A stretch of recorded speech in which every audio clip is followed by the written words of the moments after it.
Hi there, yoga friends. I'm Jen. Welcome. The purpose of this channel is to share the beauty of yoga with you to help manage chronic pain, anxiety, and depression.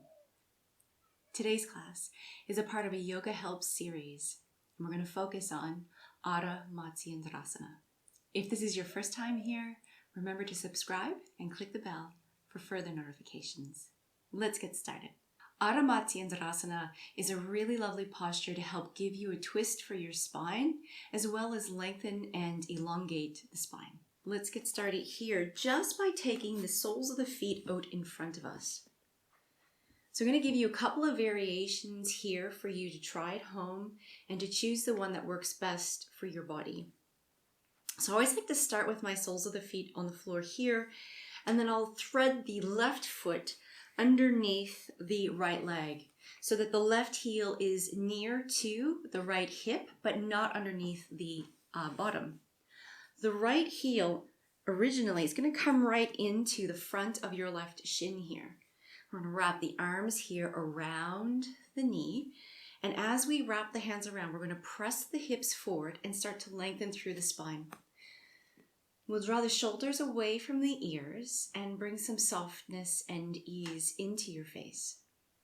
Close your eyes for a couple of breaths. We'll just take maybe 2 or 3 breaths here. And it's key here to keep your sit bones firmly planted on the floor at all times. Now, if you have an issue with your lower back, or anywhere within the spine where there's an instability, maybe your Ardha Matsyendrasana looks like this for the entire posture and you skip the twist. What you will focus on is lengthening through the spine, drawing the navel and the torso towards the thigh, and using your hands to really stimulate the spine and lengthen here. If you're able to twist, then the first variation is just simply by taking the left forearm around the right shin and the right hand's behind the hip. Again, press the hips forward, lengthen through the spine, and then we take a soft gaze here over the right shoulder.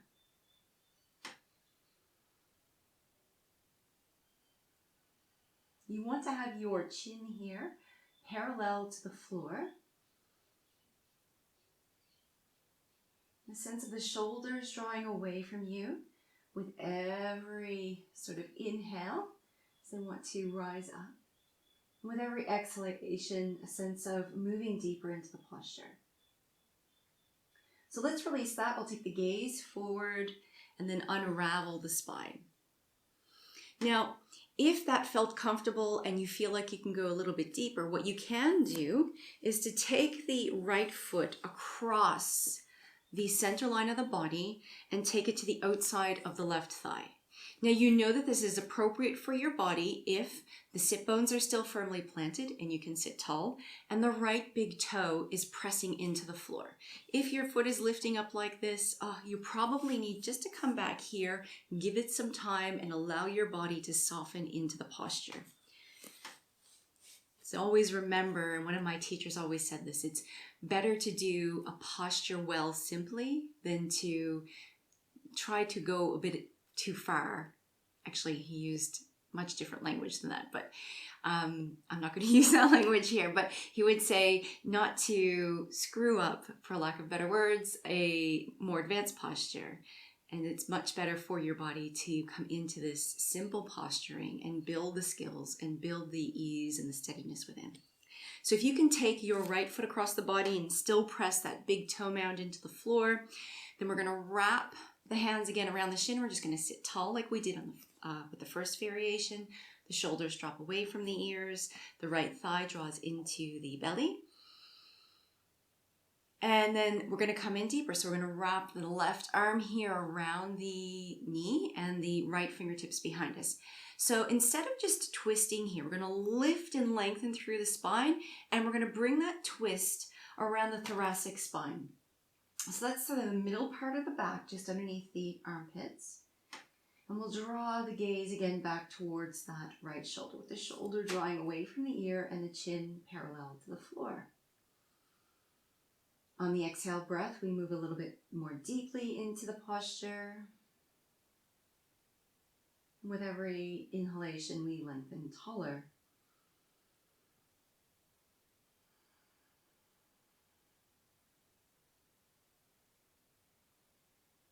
Gently unravel the gaze forward. And from here, if you're comfortable and you want to go a little bit deeper, take your right hand just to support the right thigh. And we'll raise that left hand high. We're lengthening from the left hip bone to the left fingertips.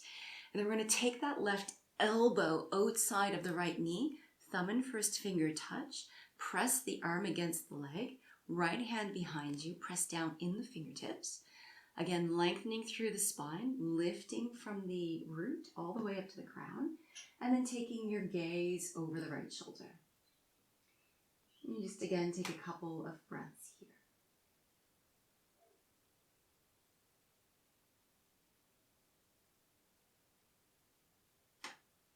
As we exhale, we'll take the gaze forward, and then we'll unravel the spine, coming back to our seat. Give your legs here a nice little shake out. Let's just go over that on the second side. So we'll take the soles of the feet to the floor, and this time we're going to take the right foot underneath the left knee. And in our original posture, our first posture here, we're just going to hug that left shin into the body. Draw the leg in firmly. You can see as I lengthen here in the seat. And once we've got that tall lengthening, there's that tendency for the shoulders to rise. So draw the shoulders away from your ears. And again, if you have any instability in the spine and twisting is an issue for you, then I invite you just to stay here with the shoulders drawing down and this be your posture. Also, if you're in the early stages of pregnancy, you don't want to take any of your twists too far. So if you can take something to 80%, maybe back it down to 50 or even 40. If you like, you can stay here and just wrap the right arm here around the left shin. Again, sitting tall, left hand behind you to press down, lengthen through the spine, and take your gaze gently over your left shoulder this time. Again, we want to feel that twist for the middle part of the back, just underneath the shoulder blades.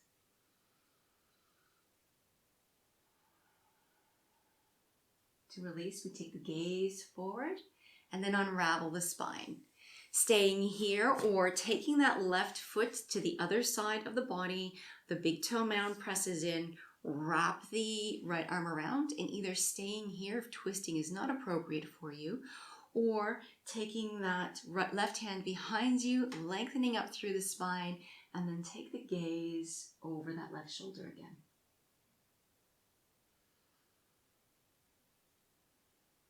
We'll unravel here just the gaze forward. And with the left fingertip still pressing into the floor behind you, let's reach up with that right hand, find the length from the right hip to the fingertips. And then we'll take that right elbow outside of the left outer knee. Thumb and first fingertip touching, and we come back into the twist here. Now there are deeper variations of this where you take vines and whatnot, but that's not the purpose of this channel. If anybody would like to have a demonstration of that, though, please just leave me a message and I'd be happy to do that for you. The idea here is that we're giving a really nice twist for the internal organs, sort of ringing out through the spine, and creating a sense of ease and lightness within those areas of the body. So from here, let's release the gaze forward, gently unravel, and take the feet back out in front. Hands either side, just a nice gentle release here. We'll drop the knees right and left. So there you have it. Just a couple of variations of Ardha Matsyendrasana to help you with your twisting. You want to make sure that as you're in any yoga posture that it feels right for your body, and that if you are experiencing sharp pains anywhere, then it's not working. So yes, stretch, no to pain. You can use this video to help support you in any of the other long version flows that we're making here on this channel, such as the Finding Flow series. Thank you so much for watching. Have a lovely day.